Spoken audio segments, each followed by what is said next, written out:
अखेर धर्मेंद्र प्रधान यांना राजीनामा द्यावाच लागला. मात्र त्यांच्या राजीनाम्याने हुरळून जाण्याची आवश्यकता नाही. मुळात गेल्या 10 वर्षापेक्षा अधिक काळ धर्मेंद्र प्रधान यांनी एकत्रित परीक्षांवर पकड मिळवली होती, कंट्रोल मिळाला होता. वन नेशन वन एक्झामिनेशनच्या माध्यमातून संपन्न होणाऱ्या सर्व परीक्षांमध्ये धर्मेंद्र प्रधानांनी 152 पेक्षा अधिक वेळेला पेपर लीक केला. याचा अर्थ काय की वर्गविशेष आणि स्वतःच्या राजकीय पक्षाला आणि हितसंबंधांना त्यामध्ये प्रवेश सुनिश्चित करायचा, तर दुसऱ्या बाजूला जे निवडक जे शिकवणीचे वर्ग आहेत त्यांच्याकडून भ्रष्टाचार करायचा, त्यांच्याकडून पुरेपूर पैसे उकळायचे.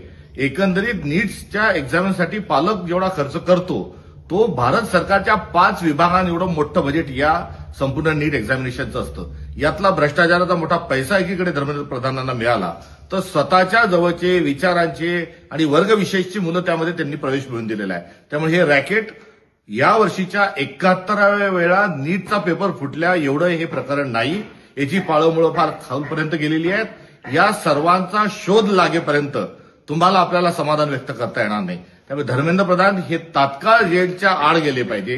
यांना ताबडतोब शासन झालं पाहिजे, कठोरात कठोर शिक्षा झाली पाहिजे आणि या संपूर्ण स्कॅन्डलचा पर्दाफाश होत असताना सर्व संबंधितांना कठोरात कठोर शिक्षा झाली पाहिजे. ही असणारी काँग्रेस पक्षाची मागणी आहे आणि हे आम्ही केल्याशिवाय राहणार नाही. थोडक्यात धर्मेंद्र प्रधान लवकरच चक्की पिसिंग या त्यांना दंड झाल्याशिवाय काँग्रेस पक्ष स्वस्थ बसणार नाही. ही असणारी आमची एकंदरीत भूमिका आहे.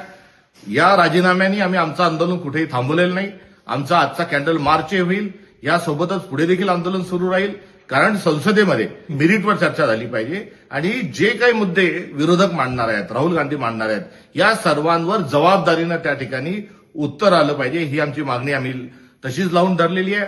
तथा देशभरामध्ये ज्या विद्यार्थ्यांवर जे गुन्हे दाखल झालेले आहेत या आंदोलनाच्या दरम्यान, हे सरसकट सर्व गुन्हे खारिज केल्याशिवाय आम्ही स्वस्थ बसणार नाही. त्यासाठी देखील आमचं आंदोलन हे सुरू राहणार आहे आणि यासोबतच या संपूर्ण प्रकरणाच्या अनुषंगानं देशाच्या पंतप्रधानांनी देशाची माफी मागावी.